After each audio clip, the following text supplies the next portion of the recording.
नमस्कार दोस्तों। हम सबको बस नाम जानने हैं और मतलब ही नहीं, मतलब कि हम थोड़ा सा कुछ सीख लें और या फिर ये जान लें कि जो हम म्यूचुअल फंड बाय करने जा रहे हैं उसमें रिस्क कितना है। तो इस वीडियो में अगर आप आगे बढ़ रहे हैं, वीडियो छोटा सा ही होने वाला है। कोशिश ये रहेगी कि 6-7 मिनट से कम का ही वीडियो रहे और जिसमें मैं आपको नाम तो बताऊंगा ही म्यूचुअल फंड का, मोमेंटम फंड जो मुझे सही लगता है, लेकिन उसके साथ जुड़ा हुआ रिस्क भी बताऊंगा जो बहुत लोगों को लगता है और वो कुछ लोगों के लिए काफ़ी बड़ा हो जाता है।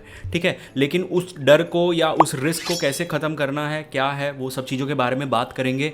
और वो म्यूचुअल फंड आपको कैसे रिटर्न दे सकता है, कितना उसके अंदर पैसा डालना है, सब चीज़ों के अंदर बात करेंगे। और मैं वही कह रहा हूँ ना, सिर्फ 4-5 मिनट अगर आपको एक म्यूचुअल फंड देता है तो मेरे हिसाब से बुरा नहीं है। और एटलीस्ट अगर आप खरीद भी नहीं रहे तो अपनी वॉच लिस्ट में तो डाल ही सकते हैं, है ना। तो चलिए ज़्यादा डिले नहीं करते और वीडियो के अंदर चलते हैं। तो यहाँ पे सबसे पहले मैंने लिया आईसीआईसीआई प्रूडेंशियल का जो 200 निफ्टी, जिसमें 30 स्टॉक्स लिए गए हैं, और निपोन का जिसमें 500 में से लिए गए हैं, कोटेक का मिड कैप लिया, और निफ्टी जो नावी का है वो अभी नया आया है, उसको अभी क्या टाइम हुआ है, सिर्फ 2 महीने हुए हैं।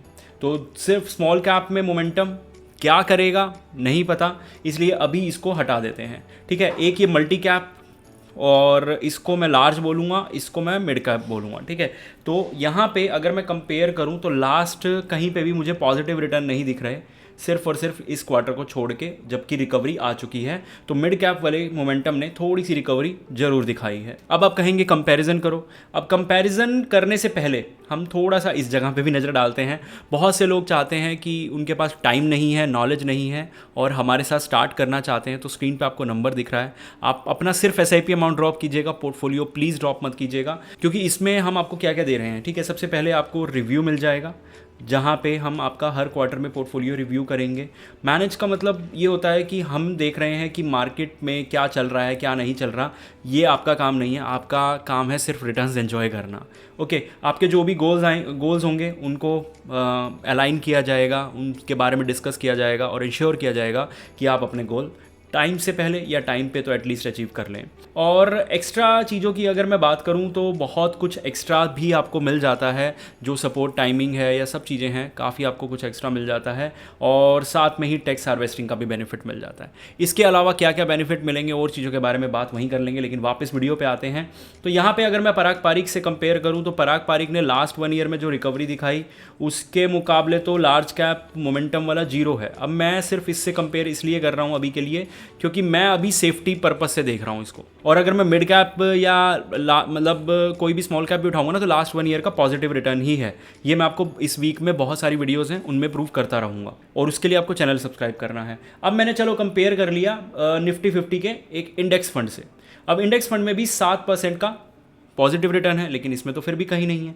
लेकिन एक ऐसा मोमेंटम फंड है जो एक्टिव मोमेंटम फंड है और जिसमें हम पैसा भी डाल सकते हैं, वो कौन सा है? सैमको।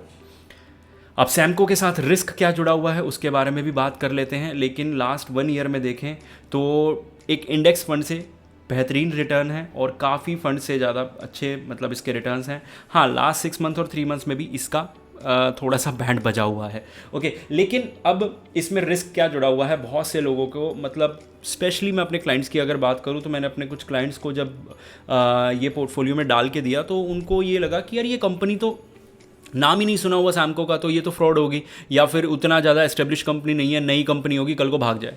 देखो, कोई भी म्यूचुअल फंड में जो आ रहा है ना, ये ध्यान रखना, म्यूचुअल फंड में जो आ रहा है, ये जब हम लाइसेंस लेने जाते हैं ना म्यूचुअल फंड सेल करने के लिए, तो जब सेबी हमें एमफी हमें लाइसेंस देता है तो वहाँ पे क्या होता है, सबसे पहला चैप्टर ही यही होता है कि म्यूचुअल फंड की कंपनीज बनती कैसे हैं और कितनी सेफ़ होती हैं।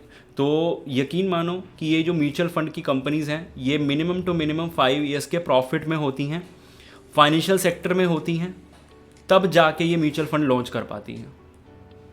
जैसे कि मैं नावी की बात करूं, नावी काफ़ी समय से प्रॉफिट में था।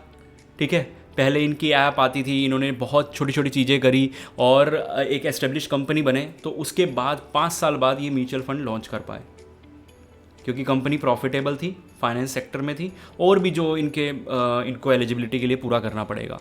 तो ऐसी कोई दिक्कत नहीं है। सैमको बहुत लंबे समय से मार्केट में है, बहुत लंबे समय से इनके डीमैट अकाउंट, बहुत सारी सर्विसेज ये यूट्यूबर्स को भी प्रोवाइड करते हैं। अब इसका मतलब ये नहीं है कि प्रमोशनल है, ठीक है। मैं हर हफ्ते 10 वीडियो की 10 फंड या 15 फंड या जो भी मेरी वॉच लिस्ट में 50 फंड है ना, मैं सबकी तारीफ़ करता हूँ जो चल रहा होता है। लेकिन फिर भी मैं आपको ये बोलूँगा कि इसको अभी अगर आप बाय कर रहे हो और आप पोर्टफोलियो खुद मैनेज कर रहे हो तो 10% से ज़्यादा मत करो। 10% बहुत है ये आपके पोर्टफोलियो में।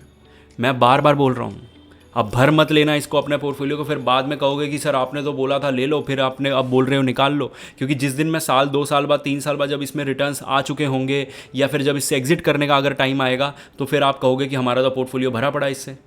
तो इस चीज़ का ध्यान रखिएगा। होपफुली आप समझ गए होंगे और वीडियो छोटा ही है। मिलते हैं अगली वीडियो में।